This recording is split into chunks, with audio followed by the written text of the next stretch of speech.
বিজেপির মণ্ডল সভাপতির বাড়িতে অতর্কিতে হামলা, ঘরে ছিলেন বৃদ্ধ মা ও ছেলে, তাদেরকে মারধরের অভিযোগ তৃণমূল কর্মীদের বিরুদ্ধে। সামনেই রয়েছে রাজ্যে বিধানসভা নির্বাচন, তার আগেই কার্যত উত্তপ্ত হয়ে উঠেছে রাজনৈতিক মহল। একদিকে কোচবিহার এবং বারাসাত রাজ্যের বিরোধী দলনেতা শুভেন্দু অধিকারীর ওপর হামলা নিয়ে তোলপাড় রাজ্য রাজনীতি, তার মধ্যেই বনগাঁতে বিজেপি নেতার বাড়িতে হামলার ঘটনায় প্রশ্ন উঠছে, তাহলে কি এ রাজ্যে বিরোধী দলের নেতাকর্মীরা সুরক্ষিত নন? অভিযোগ করা হচ্ছে ব্যবসার কাজে বাড়ির বাইরে থাকার সুযোগকে কাজে লাগিয়ে বিজেপির মণ্ডল সভাপতির বাড়িতে হামলা, বৃদ্ধ মা ও ছেলেকে মারধরের অভিযোগ তৃণমূল কর্মীদের বিরুদ্ধে। ঘটনার বিচার চেয়ে থানার দ্বারস্থ বিজেপির ওই মণ্ডল সভাপতি সুমন অধিকারী। আহত অবস্থায় বনগাঁ মহকুমা হাসপাতালে ভর্তি সুমনের মা এবং তার ছেলে। বুধবার বিকেলে ঘটনাটা ঘটেছে বনগাঁ থানার গোবরাপুর এলাকায়। আক্রান্ত মহিলা কাননবালা অধিকারী কি বলছেন শুনবো।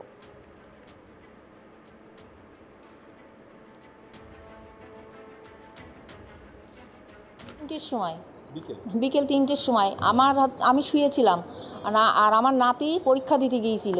ও আসছিল, ওকে রাস্তায় ধরে ওকে টানতে টানতে নিয়ে এসছে আমাদের বাড়ির সামনে। আমি তা জানি না, আমার দুই যা আগে কথা বলেছে, তারপরে আমি ঘরের থেকে বেরিয়ে আমি বলছি বাচ্চারা গন্ডগোল করেছে, একটু পরে মিলে যাবে, কেন গন্ডগোল করছিস? এই কথা বলাতে ওরা আমার নাতি ছেলেরে বলছে তোর মেরে নাক মুখ ফাটিয়ে দেবো। হ্যাঁ, ওরা বললি পরে তখন আর কি আমি বলছি কি কেন এ কথা বললে কেন? হ্যাঁ, বলছে কি যে তোমার ছেলে একটা পদে আছে বলে তোমরা পার পেয়ে যাবা, 3 দিনের মধ্যে তোমার ছেলের লাশ ফেলে দেবো। হ্যাঁ, 3 দিনের মধ্যে। হ্যাঁ, ওরা তৃণমূলের পার্টি, আর আমার ছেলে বিজেপি করে, এটাই হচ্ছে ওদের টার্গেট। হ্যাঁ, হ্যাঁ, আমার বাড়ির সিসি ক্যামেরা আছে, ওতে সমস্ত কিছু উঠে গিয়েছে, ওরা যে এসেছিল তার প্রমাণ আছে। হ্যাঁ, আমাকেও মেরেছে। আমি আমার নাতির সামনে গিয়ে দাঁড়িয়েছিলাম, আমার চুলির মুঠি ধরে মেরেছে, লাথি মেরেছে, আর আমার এই পেসমেকার বসানো এখানে ঘা লেগেছে। আর তারপরে আমার প্রেশার হাই হয়ে আমার যন্ত্রণা হচ্ছিল, আমি হসপিটালে ভর্তি হয়েছিলাম। আমার হাতটা এখনও খোলা আছে। হ্যাঁ, থানায়। হ্যাঁ, কি চাইছেন? আমি চাইছি এর তদন্ত হোক আর ওদের উপযুক্ত শাস্তি হোক, যাতে ভবিষ্যতে এইরকম বাড়ির পরে এসে অশান্তি না করে। ওরা প্রতি পদে লোকের বাড়ি গিয়ে এরকমের অশান্তি করবে আর এরকম মারধর করে। হ্যাঁ, আছে তো। ওরা তো ভয় দেখিয়েই গেল যে হচ্ছে তোমার ছেলের 3 দিনের মধ্যে ফেলে দেবে। আমার তো একটা মাত্র ছেলে। হ্যাঁ, আমার একটা মাত্র ছেলে। আমি তো সেই চিন্তাই তো আমার ঘুম নেই। বিজেপির মণ্ডল সভাপতি সুমন অধিকারী জানিয়েছেন, আমি বিজেপি করি বলে পূর্ব পরিকল্পিতভাবে আমার বাড়িতে আক্রমণ করা হয়েছে, আমার মাকে মারধর করা হয়েছে, তৃণমূলের আশ্রিত দুষ্কৃতী এই ঘটনা ঘটিয়েছে। কি বলছেন বিজেপির মণ্ডল সভাপতি সুমন অধিকারী শুনবো।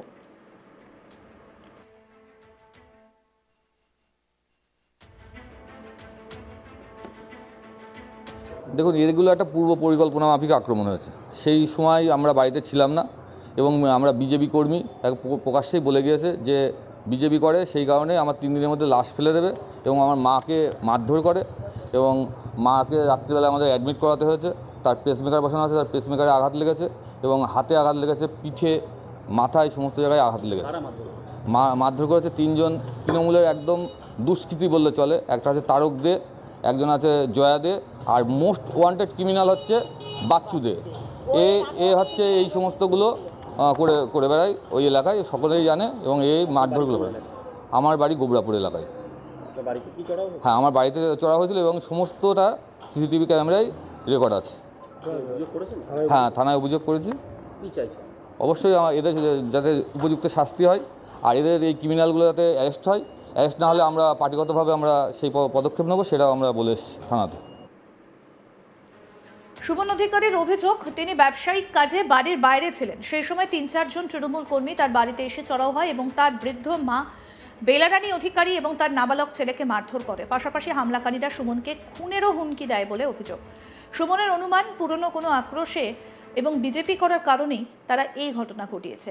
আর কি বলছেন সুমন অধিকারী, এবার সেটাও শুনবো। আমার মাছের বিজনেস আছে, আমি সেখানে ছিলাম। তখন আমাদের বাড়িতে আমার মা ছিল এবং আমার ছেলে ছিল। ছেলের এবং মাকে আচমকা কিছু লোক এবং টিএমসির দুষ্কৃতী, মানে এমন পরিমাণে দুষ্কৃতী মানে বলে বোঝানো যাবে না, তারা এসে আক্রমণ করে, আমার মাকে মারধর করে। আমার মা বর্তমানে বনগাঁ হসপিটালে ভর্তি আছে এবং মৃত্যুর সঙ্গে পাঞ্জা লড়ছে। মায়ের অবস্থা মারাত্মক খারাপ, ডাক্তার 3বার আমার বন্ড সই করিয়ে নিয়েছে অলরেডি। মারলো পূর্ববর্তী একটা আক্রোশ ছিল, সেই কারণেই এই ঘটনাটা ঘটিয়েছে। এবং আমার মায়ের সামনে বলে এসছে যে আমি বিজেপি করছি, সেই কারণে আমার ফেলে দেবে, এটাও বলে এসছে সে তারা। হ্যাঁ, তাদের আমরা চিনি। তাদের মধ্যে একটা আছে বাচ্চু দে, একটা আছে তারক দে, আর একটা তারকদের বউ আছে জয়া দে। এই 3 জন আমাদের বাড়িতে আজকে চড়া হয়েছে। এরা অটো চালায় কেউ। হ্যাঁ, এরা টিএমসি পার্টি করে। টিএমসি পার্টির সক্রিয় একদম, মানে তাজা, যেটা বোমা বলে ওরা, তাজা কর্মী, তাজা বোমা এই সঙ্গে তুলনা করে, সেটাই। বিজেপি নেতা দেবদাস মণ্ডল জানিয়েছেন এরা তৃণমূলের দুষ্কৃতী। বেহায়ার নির্লজ্জ না হলে একজন বৃদ্ধ মা ও ছেলেকে মারধর করছে, এর জবাব মানুষ 2026 সালে দিয়ে দেবে। বিজেপির প্রাক্তন জেলা সভাপতি দেবদাস মণ্ডল কি বলছেন শুনবো। কিছু দুষ্কৃতীরা তৃণমূল করে যারা, তারা তার বাড়ি গিয়ে আক্রমণ করেছে, তার ছেলেকে মেরেছে, তার মাকে মেরেছে। সুমন অধিকারী আমাদের মণ্ডল সভাপতি বাগদা ফোরের, সে তার যেহেতু ভেড়ি আছে, পুকুর আছে, সেই চাষ করতে সে পুকুরে গেছিল। সেই সুযোগে তার বাড়িতে এসে তার বাচ্চাটাকে এবং তার মাটাকে মারে, এখনো হসপিটালে ভর্তি আছে। মার বুকে স্টেন বসানো আছে, পেসমেকার বসানো আছে। এরা কত বড় নির্লজ্জে, কত বড় বেহায়া না হলে একটা পরিবারের উপরে বিজেপি করার অপরাধে একটা বাচ্চাকে ওরা ছাড় দিচ্ছে না, আর অসুস্থ মাকেও ছাড়ছে না। তার মাকে একাধিকবার, এর আগেও অনেকবার দিয়েছে যে আপনার ছেলেকে বিজেপি করতে বারণ করুন, নাহলে আপনার ছেলেকে মেরে ফেলবো, আপনার নাতিকেও মেরে ফেলবো। তাদের উদ্দেশ্যে বলতে চাই, এত সহজ নয়, এত সহজ নয়। এই হুমকি ধুমকি চমকানো এত সহজ নয়। ওইটাই পারবেন আপনারা শিশুদের উপরে আক্রমণ করতে, ওইটাই পারবেন। বৃদ্ধা মায়ের উপরে আক্রমণ করতে ওটাই পারবেন। অন্যদিকে এই অভিযোগ উড়িয়ে বনগাঁ সাংগঠনিক জেলা তৃণমূলের সভাপতি বিশ্বজিৎ দাস বলেন, সুমন অধিকারকে এলাকার লোক পাত্তা দেয় না। ও এমন বড় মাপের নেতা নয় যে ওকে আক্রমণ করবে। দুটো বাচ্চাকে নিয়ে দুই পরিবারে গন্ডগোলে রাজনৈতিক রং লাগাচ্ছে। তৃণমূল কংগ্রেস আক্রমণে বিশ্বাস করে না। কি বলছেন তৃণমূলের জেলা সভাপতি বিশ্বজিৎ দাস শুনবো। এর উপরে কিছু দুষ্কৃতী হামলা করে এবং যারা করেছে তারা সক্রিয় তৃণমূল কর্মী বলে জানাচ্ছে। সর্বত্র মিথ্যা কথা বলেছে। ছেলেটির সম্পর্কে আমরা জানি, অনেকবার অনেক সমস্যার মধ্যে পড়েছে। ওর ক্যারেক্টারের, লুজ ক্যারেক্টারের ছেলে।